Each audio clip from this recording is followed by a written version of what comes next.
পৃথিবীতে আল্লাহ রসুলের একটা হাদিস রয়েছে যে পৃথিবীতে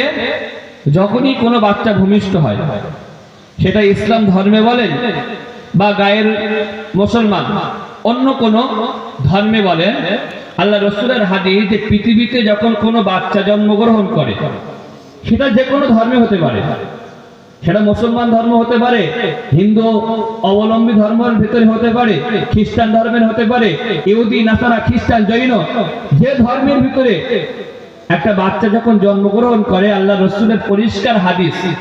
সে মুসলমান হিসাবে জন্মগ্রহণ করে।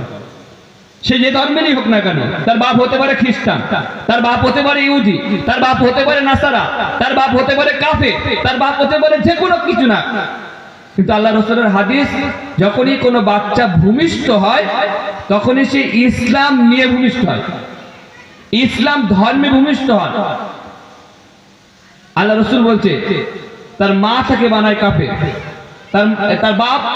বাপ মা তাকে বানায় কাফের, তার বাপ মা তাকে বানায় ইহুদি, তার বাপ মা তাকে বানায় নাসারা, তার বাপ মা তাকে বানায় খ্রিস্টান, তার বাপ মা তাকে বানায় মুসলমান। নারায়ে তাকবীর, নারায়ে তাকবীর, আওলাদে মুজাদ্দিদ।